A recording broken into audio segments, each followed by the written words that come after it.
Speed of sound. Sound produced by anybody takes time to reach our ears. The nature of the medium is a prime factor that influences the speed of sound. Sound waves travel fastest through solid medium. This is because molecules in a solid medium are more closely packed than those in a liquid or in gases, allowing sound waves to travel more quickly through it.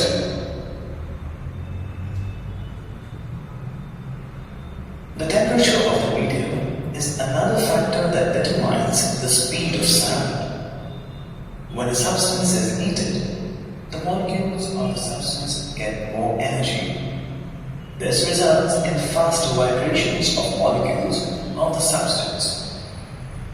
As the molecules vibrate faster, sound waves travel quickly. The speed of sound at 0 degrees Celsius is 330 meters per second. And at 20 degrees Celsius, it is 340 meters per second. Hence, it can be concluded that the speed of sound increases with an increase in the temperature of the medium in which it propagates. Difference between sound waves and light waves. The two most common forms of waves we encounter in our everyday life are sound and light. The flash of lightning, or the light coming from a lighted torch, are examples of light traveling from a distant source. The light from the sun also travels to the earth in the form of waves. Although both light and sound travel as waves, the propagation of light and sound waves are considerably different. Sound requires a medium to travel, whereas light can travel through vacuum. Sound waves can travel through all substances, whereas light waves cannot pass through opaque materials.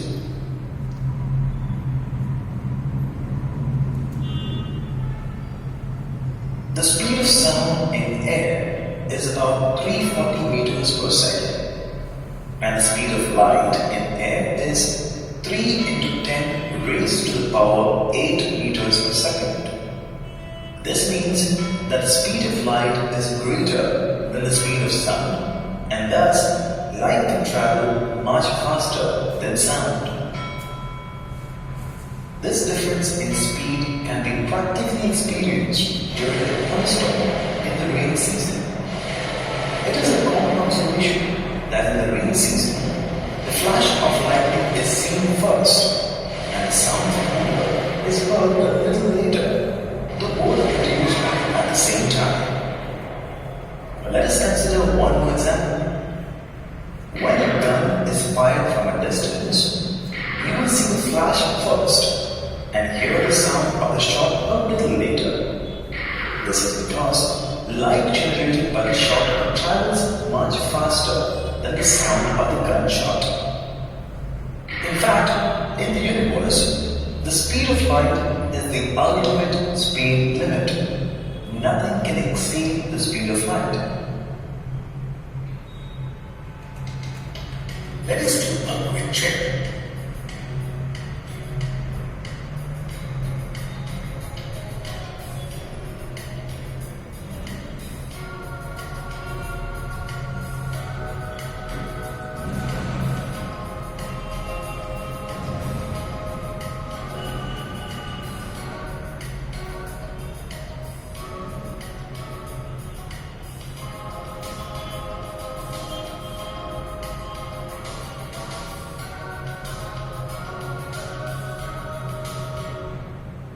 How do we hear sound? Sound waves are spread in every direction in the atmosphere.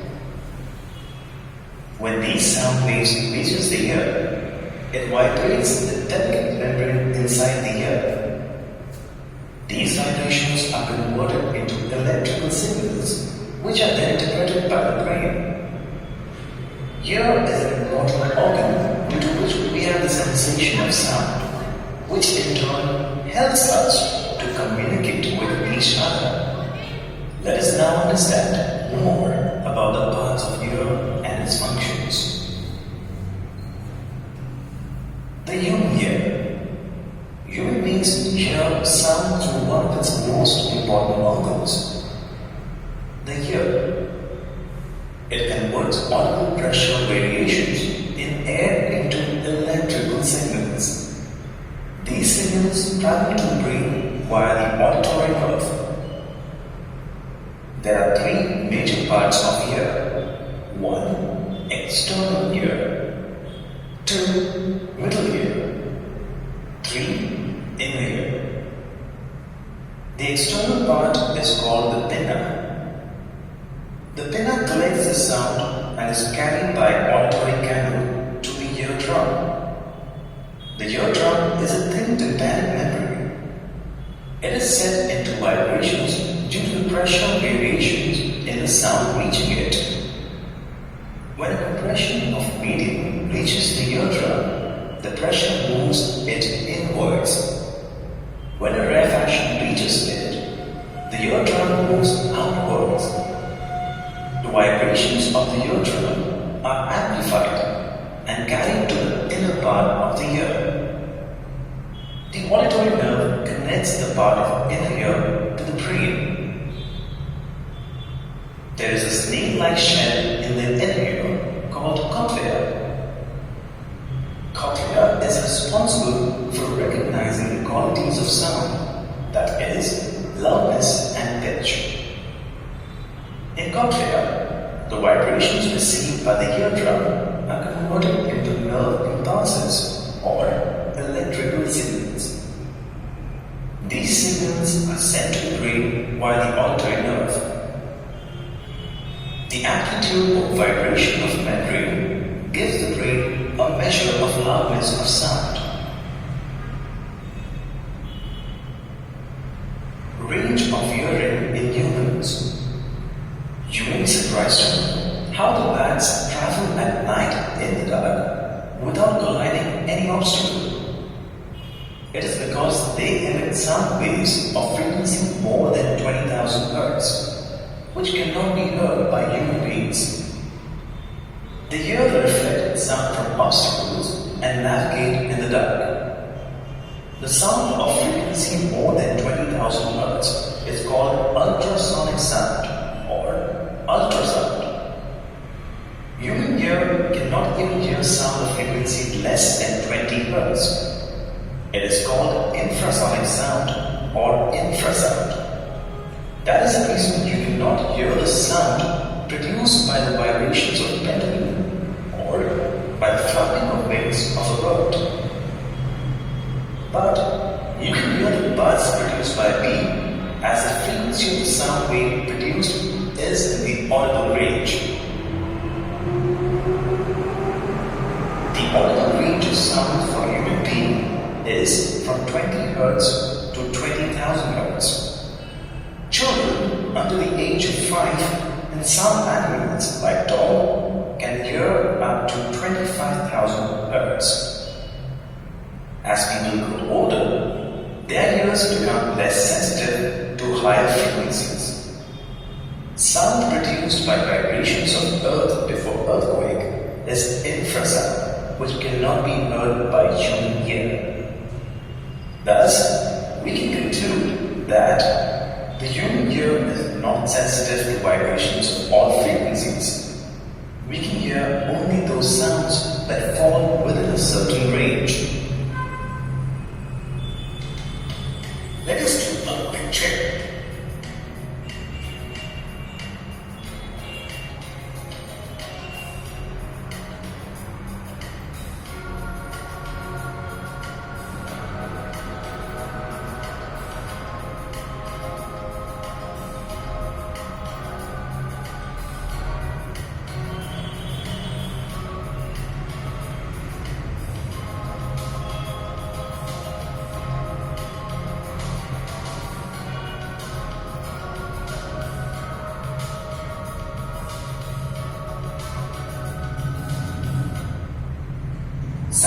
produced by musical instruments. There are some sounds produced by musical instruments like flute,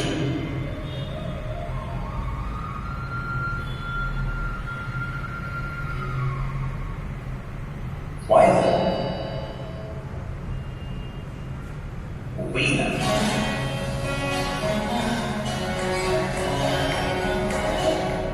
etc., or the singing birds like nightingale, robin, etc., which are very pleasant to hear. The sound that is very pleasant to hear is called music. Musical sound is produced by regular and periodic vibrations. Musical instruments use vibrations of various kinds, such as stretched membrane, stretched skin, and air columns to produce musical sound.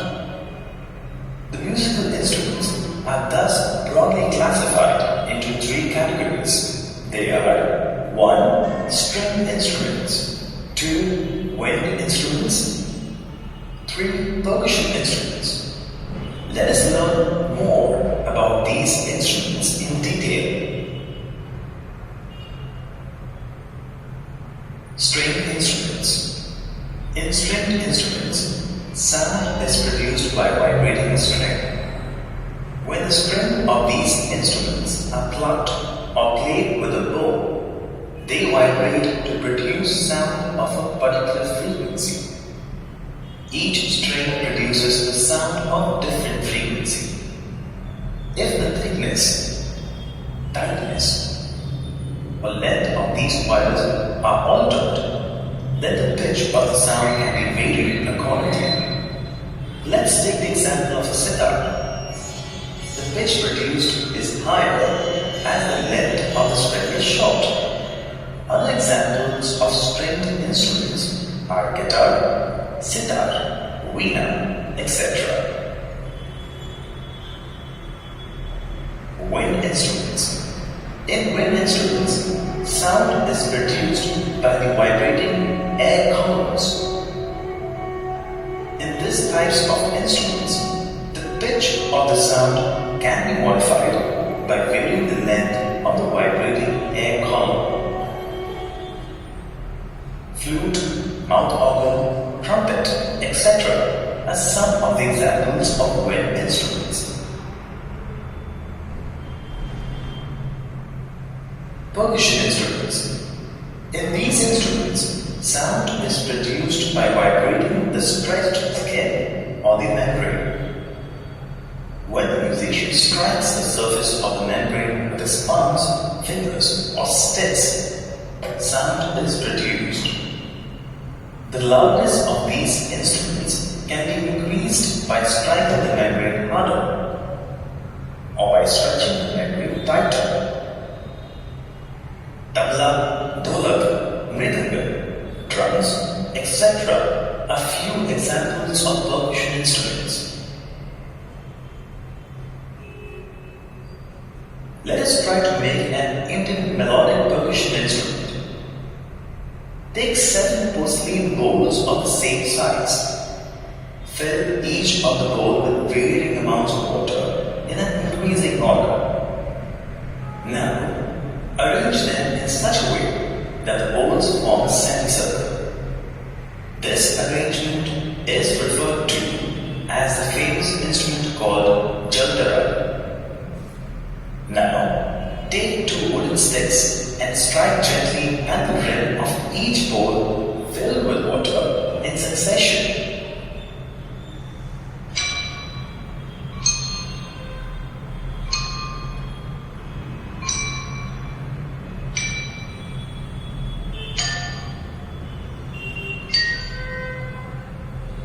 What do you hear? You will hear pleasant sounds produced by the bowls. You will also hear and notice that each bowl produces a different sound depending upon the amount of water it contains. You can even alter the sound produced by each bowl by adjusting the water level in it.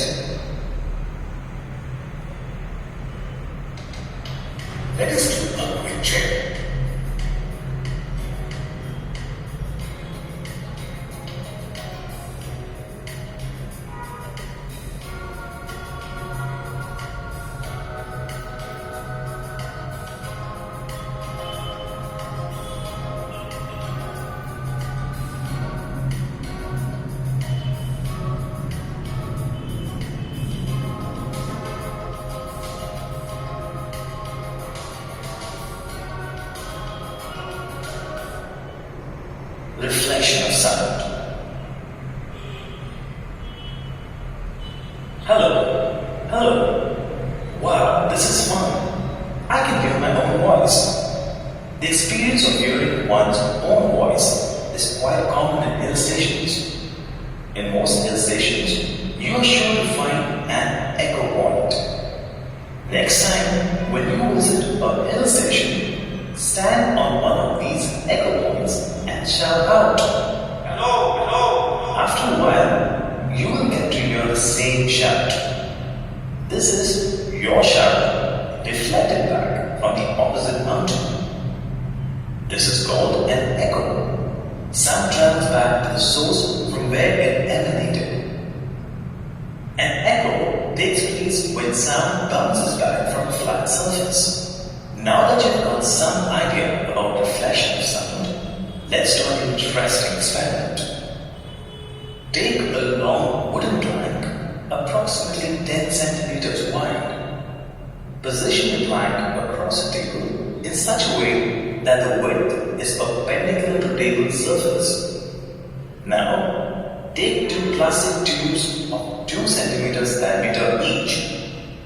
Place one of the plastic tubes on one side of the wooden plank at an angle of about 30 degrees with the wood. Also, place a watch that makes a ticking sound at the end of the tube. Now, position the other plastic tube on the other side of the wooden plank. Then, take a flat, smooth piece of wood. Make this piece of wood stand at the point where the two plastic tubes meet. Check to see that the piece of wood is at right angles to the wooden plank on the table. Now, listen to the ticking of the clock by positioning your ear to the end of the second tube. If you cannot hear the sound clearly, adjust the angle the second tube makes with a long piece of wood. Note the angle between each of the tubes and the wooden piece. Repeat the experiment, changing the angle of the first tube with a wooden piece each time. What did you observe? You can hear the ticking of the clock clearly. Only when the two plastic tubes make the same angle with a piece of wood in between them.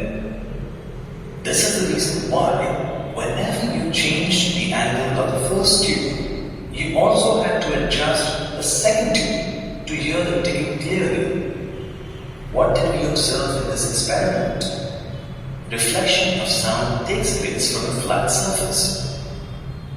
When the sound is reflected, the direction of the incident sound and the direction of the reflected sound makes the same angle with the normal. Let us learn about some applications of echo. Echoes are used to measure the depth of sea or ocean. It is also used to search objects underwater like shoals, shipwrecks, sea rocks, submarines, icebergs. Echoes are even used to diagnose and examine the internal parts of the human body. Sonar. Sonar is an acronym for sound navigation and ranging. Sonar measures the distance, direction, and speed of underwater objects using ultrasonic waves. Sonar consists of a transmitter and a detector. It is installed in a ship or a boat.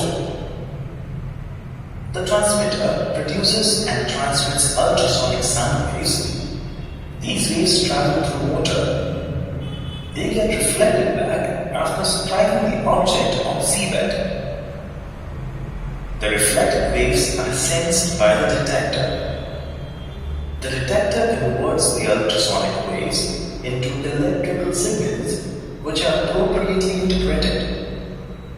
The time interval between transmission and reception of the ultrasound is recorded. If the speed of sound in seawater is equal to V, time interval is equal to t. Then the total distance traveled by ultrasound 2 into t is equal to speed into time. Hence, 2d is equal to v into t. Hence, the depth of the seabed d can be determined. Sonography. Sonography is the method by which the sound waves are reflected back from the human body. These reflected sounds are captured in the form of echoes by the machine. The machine then transforms it into images which can be seen on the screen. It is used to examine the internal parts of the human body as well as in detecting growth abnormalities and the development of fetus in the mother's womb. You might have experienced hearing many unwanted sounds from the ceilings, floors, and walls of an auditorium. Why does this happen? This occurs due to repeated reflection of the sounds. When sound is made in a large hall or an auditorium, the sound waves are reflected from the walls, ceilings, and floor. This produces many echoes, which are of very short duration. These echoes overlap with the original sound, because of which the original sound seems to be prolonged and lasts for a longer time. In order to reduce multiple reflections of sound, the walls and ceilings of big halls, theaters, and auditoriums are covered with panels made of compressed fiberwood or felt, which are sound-absorbing materials. The floors of the hall are covered with carpets to absorb sound and reduce echoes. The doors and windows are covered with heavy curtains, and the seats and chairs in the auditorium or hall are made of materials that absorb sound. Let us do a quick check.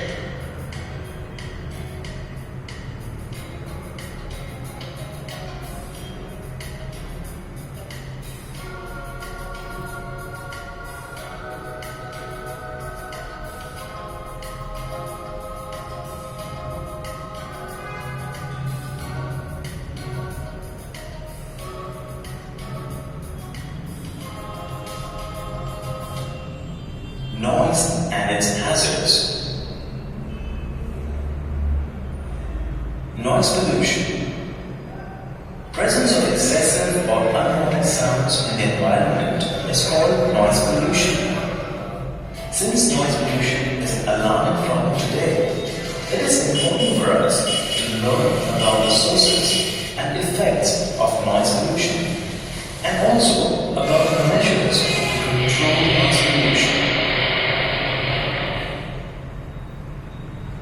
Sources of noise pollution. Noise is a byproduct of industrialization, urbanization, and modern civilization. The noise can be of two types: industrial and non-industrial. The industrial noise includes noise from various industries and big machines working at a very high speed. Such noise is of very high intensity.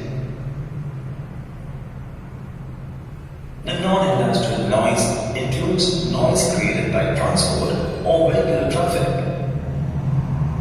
It also includes neighborhood noise generated by various household appliances.